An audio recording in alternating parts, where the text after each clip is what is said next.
네, 오늘 첫 번째 도착한 역은 2차전 지역 하이투자증권 강북 WM센터 이창환 부장님 모셨습니다. 어서 오십시오. 네, 안녕하십니까. 네, 목요일은 항상 들렸다 가야 되는 이 역이 바로 2차전 지역입니다. 이창환 부장님 모시면 또 할 얘기가 많이 생겨요. 오실 때마다 희한해, 그죠? 네.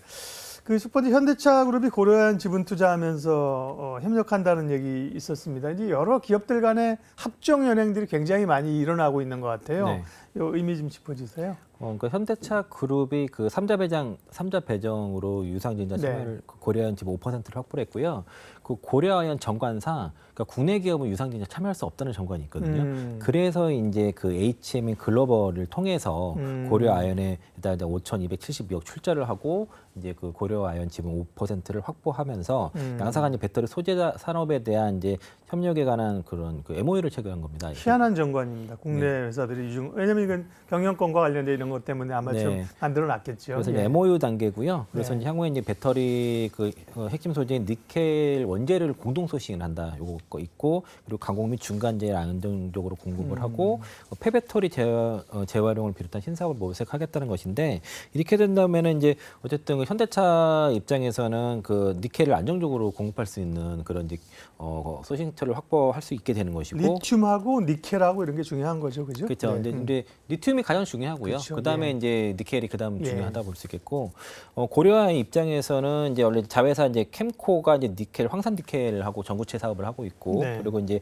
그 동박 사업도 이제 K잼에서 하고 있는데 특히 이제 황산 니켈과 전구체에 대한 고객을 확보했다는 그런 측면에서는 고려아연 쪽에 좀 더 좋을 수 있겠고 어쨌든 현대차 그룹은 배터리 내재화를 하려고 열심히 노력을 하고 있는데 여기에 따른 원재료를 어느 정도 소싱처로 공급을 확보했다는 것 자체가 그런 의미가 있다고 볼 수 있겠고요.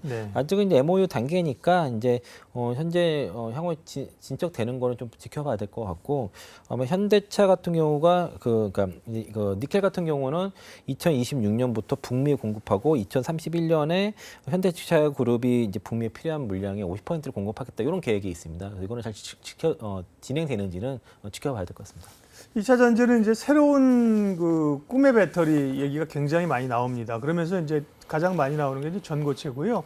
정부가 우리 이제 핵심 성장 동력으로 몇 가지 지금 반도체라든지 2차 전지, AI 투자하겠다는 얘기가 나오면서 나트륨, 소듐 전지 이런 것도 부각이 됐고요. SK온은 신고체 전해질 개발에 성공했다. 이 뉴스가 있었는데요. 전고체도 있고 또 반고체도 있어요. 신고체 전해질은 뭔가요?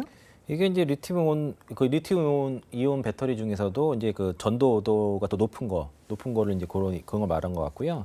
보통 이제 이게 이제 그 리튬 이온에 들어가는 전도도가 이제 그 전해질의 이제 전해질 내에서 리튬 이온의 그 이동 속도를 말하거든요. 여기서 빠른 그런 배터리를 개발했다는 것이고 이게 빠를수록 출력이 좋고 고속 충전이 가능합니다. 그래서 그런 걸 개발했다는 것이고요. 아직은 이제 특허 출원 정도 했고 SK온과 단국대 간에 연구해서 특허 출원 정도 돼서 향후 뭐 이런 배터리가 개발된다 그러면은 좋겠죠. 근데 이게 그러니까 전고체라고 보시면 안 되겠고요. 리튬 쪽에서도 좀 더 이렇게 고속 충전과 이런 게 출력이 더 좋은 그런 배터리를 개발을 했다라고 이렇게 인식하시면 좋을 것 같고 연구 단계이기 때문에 향후에 이제 그 차세대 배터리 같은 경우에는 우리가 많이 기대하고 있는 게 그 전고체죠. 전고체도 있지만은 그 황화물계 배터리가 있거든요. 그래서 이제 그런 리튬 황 배터리 같은 거 이런 것도 있고 그리고 리튬과 뭐 공기로 된 그런 배터리도 있는데 아마 리튬 황 배터리 이런 것들이 아마 이런 그 배터리 중에 하나가 앞으로 될 거라고 그렇게 생각하고 있습니다. 네, 배터리의 이제 새로운 개발, 충전 속도라든지 전고체, 반고체 이런 얘기들은 계속 나올 거예요. 이제 실질적으로 효과가 있는지 봐야겠지만 상용화도 그렇고 공부는 좀 해야 되겠고요. 2차 전지하면 역시나 뭐 에코프로 그룹주가 가장 관심을 많이 받고 그다음에 이제 포스코 그룹주인데 에코프로 그룹주는 에코프로 머티리얼스 상장이 조금 주춤하다가 다시 좀 속도를 낸다 연내 가능할 것이라는 기사가 나오고 있는데요. 머티리얼스는 코스피 쪽으로 추진 중이군요. 그럴 경우에 에코프로 그룹주에 미치는 영향은요. 일단 이동차장 그 재판이 마무리가 됐기 때문에 어쨌든 뭐 악재가 해소가 됐다고 볼 수 있겠고 회사에서도 이제 그런 경영 투명성에 대해서도 해명을 많이 하고 있어서 상장이 될 거로 생각하고 있고요. 금융업계 자체적으로는 이제 다음 달 정도 심사가 좀 마무리되지 않겠냐라고 좀 예상하고 있고 한 3조에서 5조 정도 이제 IPO 정도 예상하고 있고요. 저는 이제 상장 이후에는 향후에는 좀 장기적으로 봤을 때는 한 10조 정도 시가총액 한 10조까지도 좀 보고 있는 예. 입장이고 보통 이제 자회사가 상장돼서 실적이 잘 나오고 주가가 올라가게 되면은 그 모기업은 주가 같이 상승하고요. 주가가 빠지면 같이 빠지고 이렇게 보시면 되겠고요. 자회사가 상장한다고 해서 에코프로 머티리얼즈가 상장한다고 해서 에코프로가 악재가 되는 게 아니라 그 회사 상장 회사가 너무 고평가되거나 주가가 빠지게 되면 같이 빠지고 오르면 같이 오릅니다. 그러니까 카카오그룹주들도 카카오페이라든가 그런 자회사가 상장할 때 주가가 올라갈 때 카카오도 항상 같이 올라갔던 것이고요. 그리고 에코프로 머티리얼즈 같은 경우에는 현재 이제 연간 5만 톤의 전구체 생산 보유 능률을 가지고 있고 전구체죠, 여기는 예, 전구체. 예. 전구체. 전구체가 어떤 고유 명사는 아니고 일반 명사입니다. 맞습니다. 보통. 네. 그러니까 그 2차전지 소재 전 단계, 네, 맞습니다. 그 전 단계 물질 그인 거죠. 네, 예. 2026년까지 20만 톤까지 회파를 확대할 예정이라서 이제 우리나라가 이제 중국의 어떤 전구체에 대한 의존도를 줄이기 위해서는 이 국내 유일하게 그 하이니켈 전구체를 갖고 있는 에코프로 머티리얼즈의 상장이 필요할 거고요.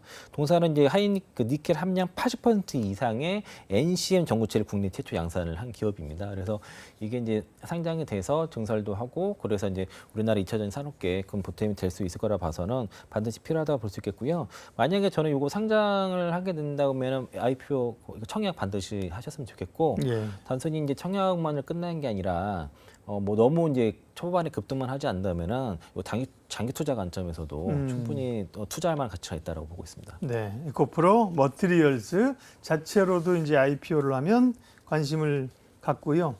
에코프로 그룹주는 뭐 에코프로 BM, 그다음에 지난번에 에코프로 HN 네. 또 말씀하셨고 또 머티리얼즈가 상장하면 관심권에 넣자는 말씀이시고요. 전기차 충방전의 전기차 효율을 높이기 위한 여러 이야기 가운데 새로운 뭐 물질을 만들어서 효율을 높이는 이런 것도 있고 최근에 이제 충방전을 빠르게 하고 온다면서 실리콘 응급제가 상당히 얘기가 많이 되던데요. 관련해서 지금 그것도 뭐 3년 전부터 나왔던 얘기고요. 그러니까 주행 거리의 증가와 그 급속 충전을 위해서는 네. 반드시 실리콘 응급제가 필요하고 이 하이니켈 양극재를 통한 에너지 밀도 개선은 어느 한계가 있기 때문에 실리콘 응급제가 들어가야 되는데 이 실리콘 응급제 같은 경우는 굉장히 폭발 위험이나 팽창이 더 심하기 때문에 또 이거를 안정적으로 잡아주기 위한 뭐 CNT 도전제를 같이 사용하게 되고요. 현재 대주전자 재료가 이제 그 캐파가 기존에 이제 2,000톤에서 내년 말까지 10,000톤으로 늘린다는 계획을 잡고 있는데 실제로 이제 그 현재는 타이칸의 포르쉐 타이칸과 네. 테슬라 모델 Y에만 적용이 되고 있거든요. 실리콘 응급제가. 그런데 이제 내년 7종까지 늘린다고 했기 때문에 아마 그 캐파 증가와 그 앞으로 그 계획이 지금 맞물리는 것 같습니다. 그러니까 신규 고객사가 아마 생기는 것 같습니다. 적용하는 차종들이. 그래서 한 2대에서 7대까지 늘어날 거고 그러면은 이제 관련된 대주전자 재료라든가 이제 나노 신소 같은 경우가 이제 수혜가 될 것이고요. 다만 대주전자 재료는 좀 밸류가 좀 비싼 게 흠이고 실리콘 응급제는 그 SiOX랑 그 SiC 두 가지 타입이 있는데 네. 여기 이제 둘 다 하는 회사가 유일하게 포스코홀딩스입니다. 홀딩스가 자회사를 통해서 포스코 실리콘 솔루션을 통해서 이제 일을 하고 있고 내년에 캐파가 이제 450톤, 2030년에 25,450톤 이렇게 지금 캐파 증설 예정이고요. 실리콘 응급제 관련 종목으로는 보면은 이제 대주전자 재료, 지금 상장 폐지된 그 SK 머티리얼즈가 있고 삼성 SDI와 이제 그 특허를 출원한 MK 전자. 그리고 삼성 쪽으로도 지금 납품을 준비하고 있는 한솔케미칼인데 한솔권은 잘 안 될 것 같습니다. 여러 정황상. 그래서 실제적으로 관련이 있는 거는 이제 그 포스코홀딩스랑 대주전자 재료 이 정도가 날 것 같고요. 대주전자 재료는 이제 세계 최초로 이제 유일하게 실리콘 응급제를 상용한 기업이기 때문에 기술력은 충분히 인정해 줘야 되겠지만 그냥 투자 관점에서 밸류가 너무 비싸다는 그런 단점이 있고 실리콘 응급제도 향후에는 포스코홀딩스가 탑픽이 될 것 같습니다. 예. 2차 전지를 둘러싼 최근에 이제 뭐 환경들 혹은 이슈들 살펴봤고요. 이제 제일 중요한 2차 전지 관련주. 그래서 지금 어떻게 해야 되지?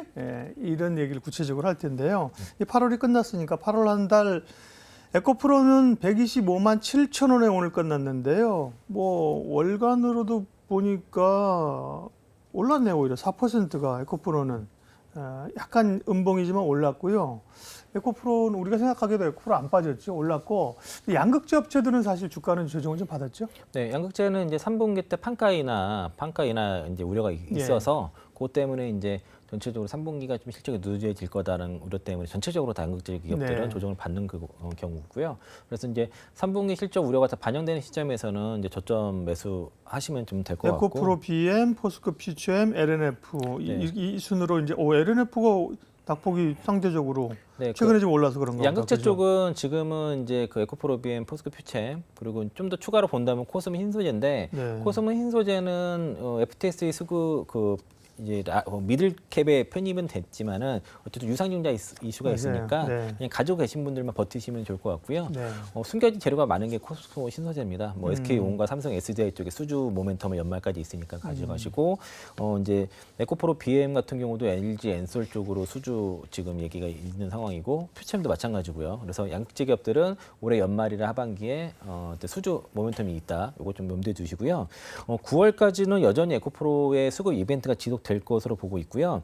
5월 31일 FTSE ET100과 ET50 지수 편입 이후에 오늘까지 2조 1천억 정도 외국인 순매수를 했습니다. 오늘 네. 막판까지. 그리고 이제 에코프로요? 네, 에코프로. 예. 그리고 같은 기간에 오늘까지 이제 기관이 1,400억 정도 매수를 했고 개인이 2조 2천억 팔았습니다. 그러니까 지금은 에코프로는 완전히 외국인 종목이 됐고요. 그리고 이제 8월 11일 그 MSCI 이제 지수 편입 확정일부터 오늘까지 외국인이 9,484억, 기관이 591억 순매수를 했습니다. 그러니까 기관은 거의 산 게 없고요. 그리고 이제 그 최근에 주가 올라왔던 거에 수급이 주체는 미국계 자금들, MSCI 포함한 이제 그 액티브 펀드들 자금들이 들어왔고 그 전에 이제 이전에는 그 저기 이제 7월 26일 전까지 들어왔던 자금들은 쇼스키즈가 터졌던 외국계 영국계 자금들이 쇼스키즈가 터졌던 것이고요. 그리고 그 오늘 이제 외국인이 2,220억 샀고 오늘 종가로 1조 50억 정도 패시브 자금 들어왔는데 8월 11일부터 오늘까지는 그 액티브 자금들이 일단 선집에 들어와서 종가에 매도를 한 거고 그리고 오늘 이제 종가 기준으로 패시브 자금이 일단 들어온 겁니다. 근데 이 자금은 이제 일단은 계속 유지가 되는 자금들이죠. 그리고 다시 MSCI를 추정하는 액티브 펀드 자금이 이제 내일부터 다시 또 들어오게 되는 거죠. 그래서 이제 코스모 흰소재가 5월 31일 지수 편입 이후에 주가가 더 20% 이상 올라갔던 것도 그게 이제 액티브 자금들이 추가 들어왔기 때문이고요. 그리고 또 하나 이슈가 에코프로가 FTSE 올 월드 지수 라지캡에 편입이 됐는데 8월 24일자 다시 발표가 됐을 때 확인이 됐고 9월 초에 확정 발표 이후에 9월 19일에 종가에 편입이 됩니다. 그래서 이제 그 메리츠 증권에서는 3,500억에서 5,000억 정도 예상하고 있고 보통 5조당 1,500억 정도 예상되니까 대략 그리고 1조 정도 볼 수 있는 거거든요. 이건 좀 가봐야 알겠지만은 그러면 이제 MSCI 지수 오늘 편입이 되고 액티브 자금이 이제 내일부터 다시 한번 이어지고 9월 초에 FTSE 지수 편입 확정되면서 9월 19일에 FTSE 수급가 들어오는 요 사례가 3년 전에 똑같이 있었습니다. 똑같이. 그래요? 네. 네, 똑같이 있었습니다. 어게인 2020. 예. 신풍제약이 그랬습니다. 신풍제약이요? 네, 신풍제약이 2020년 8월 13일에 MSCI 지수 편입이 됩니다. 그때 주가가 73,100원이었고요. 8월 31일 오늘과 똑같이 정확히 3년 전이죠. 그날 22% 급등을 해서 136,500원에 끝났습니다. 그런데 오늘 이제 에코프로 같은 경우에는 동시효과 오늘 이제 그 공매도 자금이 2,320억 공매도 쳤거든요. 공매도로 누른 거예요. 이걸 억지로 또. 그리고 또 하나가 이제 9월 달에 곧바로 이제 FTSE 지수 편입이 됐는데 그날 확정 이후에 주가 계속 올라가서 신풍 얘기하시는 거예요? 신풍제약입니다. 네. 그래서 9월 18일에 상한가가 나와가지고 19만 8천 원에 끝났습니다. 그러니까 이제 MSCI 그 8월 13일에 그 지수 편입 이때가 7만 3,100원이었고 종가 그러니까 8월 31일 종가가 14만 6,500원이었는데 9월 18일 이제 FTSE 종가 편입된 날 그날이 19만 8천 원에 끝났고 휴일 쉬고 그다음 거래일 9월 21일에 2020년 9월 21일에 24만 4,000원 장중 최고가 찍고 그게 고점이었거든요.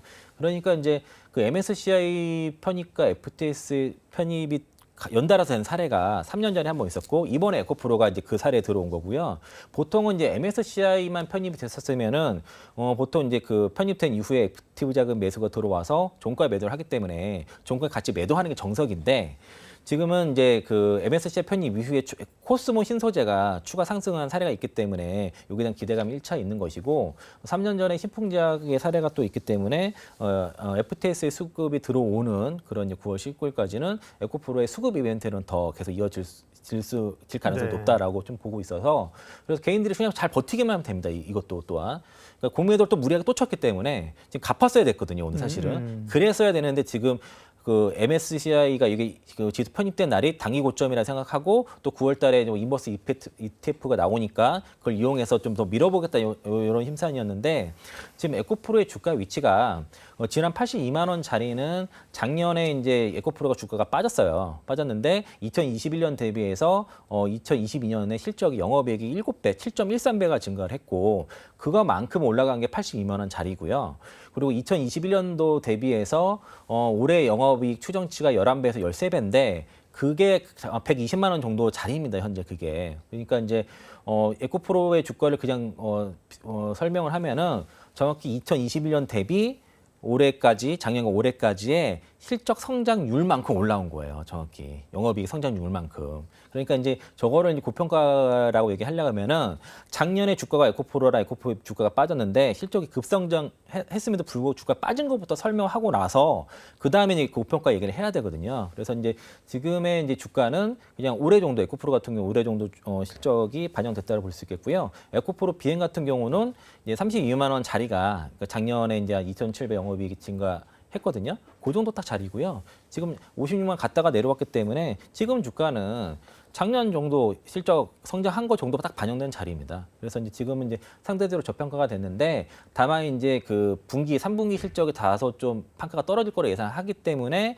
이제 양극재 기업들이 조정을 받고 있고 지금은 이제 아직까지도 그 에코프로 BM이라든가 이런 양극재 기업들은 외국인들의 환매세가 아직 안 들어와서 더 그렇습니다. 그러니까 에코프로는 외국인 환매세가 들어왔고 나머지 양극재 기업은 아직 안 들어왔는데 순서는 아마도 에코프로가 지금 가장 세고 다음은 이제 포스코홀딩스, 그다음 퓨처엠, 그다음 나머지 그 마지막에 이제 에코프로피의 요 순으로 공매도로 가장 많은 네 종목은 반등해서 올라올 거라고 보고 있습니다. 네. 신풍제약은 뭐 전설의 종목이죠. 전설의 상승 종목인데 뭐 코로나 그때 뭐 신약 이런 것 때문에 오른 줄 알았는데 이것도 수급 이슈가 있었군요. 네. 그러면서 에코프로의 수급은 여전히 들어올 쪽이 많다고 하셨고요. 에코프로는 지금 이제 그러면 외국인들이 적극적으로 지금 사고 있는 거고 네. 개인들은 포스코홀딩스를 주로 사시는 거고. 네, 그 팔아가지고 포스코홀딩스를 많이 사는 것 같고요. 예. 그 MSCI 자금은 약간 장기 자금입니다. 예. 그래서 이제 좀 오랫동안 들고 갈 장기성 그 투자 자금들이 좀 들어와서 네. 좀 성격 다를 것 같고요. 예. 그러니까 문제는 제가 지적하고 싶은 거는 그래도 기관들 어느 정도 시가총액 지금 1위 종목이거든요. 어느 정도 비중을 갖고 있어야 되는데 지금 투신이라든가 연기금, 사모펀드 이런 쪽이 완전히 빈집이고 최근에 담은 것들 다 금융 투자입니다. 대부분. 그러니까 ETF라든가 그런 네. 시장 조성자 자금 위주이기 때문에 기관은 수급이 비었다. 그러면 이 싸움도 아직 에코프로 공매도 전쟁이 끝나지 않았고 지금은 일단 적벽대 좀 잠시 접어두시고 네. 어게인 2020을 기억하시면서 다시 한번 밀어보시면 좋을 것 같습니다. 예, 그러면 이제 2차 전지 얘기하다 보면 시간이 금방 가요. 네. 지금 이제 종목 얘기 그러면 좀 압축하고요. 장비주도 이제 조금 볼 때가 됐다는 관심 종목에 장비주도 올라와 있군요. 네, 관심 종목 그 우선순위 좀 매겨주십시오. 네. 네, 지금 그 3분기 이제 4분기 되게 되면은 아무래도 이제 SK온과 SK LG 에너지솔루션 향으로 장비 발주가 많이 네. 진행됐기 때문에 장비주도 보시면 좋을 것 같고요. 턴키로 다 어떤 수주가 가능한 기업들 우선으로 보시면 좋을 것 같습니다. 네. 그게 이제 PNT랑 하나기술이 두 기업이 사실상 이제 턴키 계약이 유일하게 가능할 것 같고 네. 그리고 이제 뭐 윤성 FNC 이런 것들도 있는데 요거보다 좀 개인적으로 사픽은 PNT를 보고 있고요. 그다음에 이제 심의 지금 굉장히 강한 게 이제 하나기술이거든요. 그래서 두 종목 위주로 보시고 소재 쪽에서는 아까 이제 실리콘 응급제 말씀드렸지 않습니까? 거기에 이제 가장 수혜를 보는 기업이 나노신소재 네. 정도 보시고 여전히 이제 2차 전지 쪽에서 전체 탑픽은 에코프로 그리고 포스코홀딩스 말씀드리겠습니다. 네, 오늘도 우리가 궁금한 2차 전지 이야기 이창한 부장님과 함께 나눠봤습니다. 오늘 말씀 고맙습니다. 네, 고맙습니다. 이로운 경제 채널 EBC